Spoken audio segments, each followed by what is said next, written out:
అనగనగా ఒక మడుగులో 3 చేపలు ఉన్నాయి.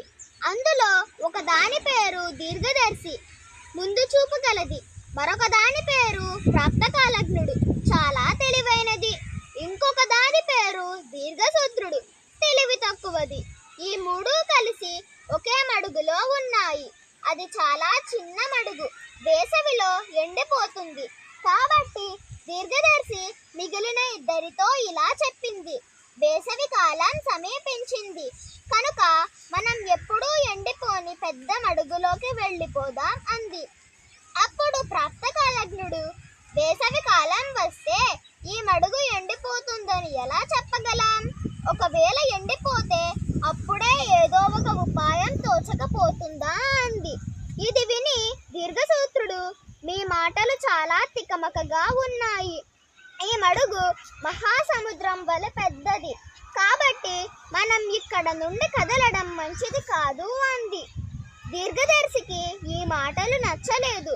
వెంటనే మడుగులోకి నీరు వచ్చే పిల్ల కాలువలో ప్రవేశించింది. దానిలో నుండి సముద్రంలా ఉండే పెద్ద మడుగులోకి ప్రవేశించింది. అక్కడ హాయిగా గడపసాగింది. ఇంతలోనే వేసవి కాలం రానే వచ్చింది. చెరువు ఎండిపోసాగింది. మడుగు దగ్గరికి వలలు పట్టుకొని జాలర్లు వచ్చారు. చేపలన్నీ తప్పించుకోవడానికి ఎంత ప్రయత్నించినా ఫలితం లేకపోయింది. జాలర్లకు అన్నీ దొరికిపోయాయి. చేపలన్నిటినీ ఒక తాడుకు గుచ్చసాగారు. అది చూసి ప్రాప్తకాలజ్ఞుడు, అయ్యో పెద్ద చిక్కు వచ్చిందే, ఇప్పుడు బాధపడుతూ కూర్చోక ఏదైనా ఉపాయం ఆలోచించాలి అని తీవ్రంగా ఆలోచించింది. అక్కడికి ఒక జాలరి వచ్చాడు. ప్రాప్తకాలజ్ఞుడు, నేనిప్పుడు ఆ తాడును నీటిలో కరచి పట్టుకుంటా.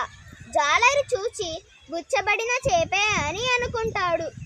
తర్వాత మంచి మడుగులోకి తప్పించుకుంటా అని అనుకొని అలాగే చేసింది. దీర్ఘసూత్రునికి ఎలా తప్పించుకోవాలో తెలియలేదు. జాలరి పట్టుకొని తాడుకు గుచ్చి బుట్టలో వేసుకున్నాడు. జాలర్లు ఇళ్లకు బయలుదేరారు. వారికి దారిలో ఒక పెద్ద కాలువ కనబడింది. చేపల్ని కడగడానికి జాలర్లు కాలువలోకి దిగారు.